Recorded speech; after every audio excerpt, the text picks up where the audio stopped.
The shooting of a 4-year-old boy this week in Dorchester has set many people on edge. If acts of violence are often intended for people involved in turf disputes or drug traffic, the victims can be almost anybody, whether it's a small child or a visitor from out of town. Just as neighborhood boundaries can reinforce a state of fear and a code of silence, they can also be the starting point for community action.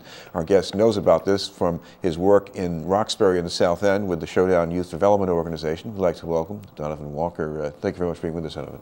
Chris, I want to thank you for having me. One of the long-term backdrops around what happened at Harambe Park and Franklin Field is this long-running turf war between people often associated with two public housing developments, not exclusively that, but people might say this just goes with the territory, there's nothing you can do about it. Well, you know, we have to recognize that that should not be the perspective that you accept.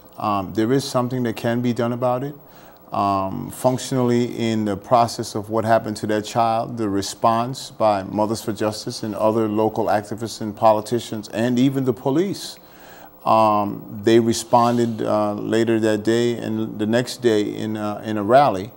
One of the positive things I saw about that is an opportunity to start maybe that snowball effect and try and get people to change the consciousness that trauma should not be an acceptable commodity every day in the city, and that, you know, this callous disregard for life, especially by our young men towards our own young men, is a perspective that's got to change. And somehow or another we've got to put together all the pieces, and all the pieces meaning the police department, the community, the lockup folks, the clergy, and some of the people that are not considered a lot in how to galvanize the community.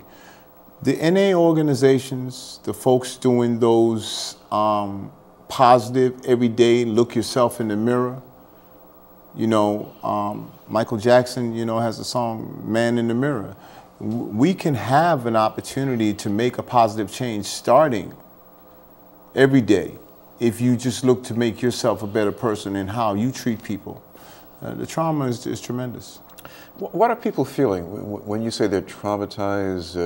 It could be anybody from the relative of the child who was shot or to somebody who's down the street just afraid to even sit on their front porch. Well, for me, I'm going to tell you something.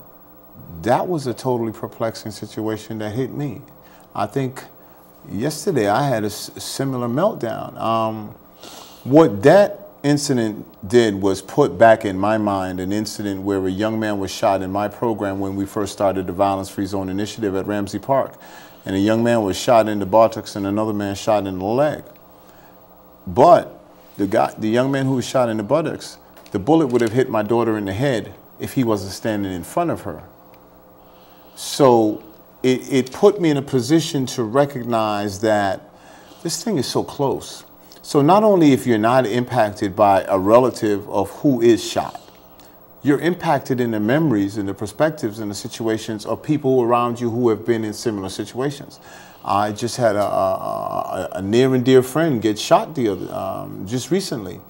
And that also put in my spirit, you know, and it's difficult. I will tell you, it's really difficult to go out there every day and understand that you carry the burden of understanding that your loved ones are at risk every day because we do not have a total commitment towards changing the mindset of our young people. Talk about what happened the other night when Mothers for Justice went out there. It looked like another rally or vigil. We've seen a lot of those, but do they do much? Well, you know, I think they did. A couple of points. Let's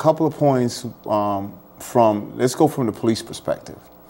The individual that the police department put out there had clear authority and representation. The conversations that were exchanged were positive as far as enlightening. When you put that type of resources out, it shows that there is a true commitment. The politicians that showed up are politicians who are elected to the community and to support the community. So on the other hand, it does show that they're willing to make the necessary steps and effort to come forth and apply whatever positions or necessary assistance they can give. The people who were impacted and affected, I liked that the community activists, the people who are really concerned, who drive their own little niche in the community, they were there. Now, the next step is, how do we get that type of situation to be a full-scale coalition on changing the perspective, because you have all the entities necessary.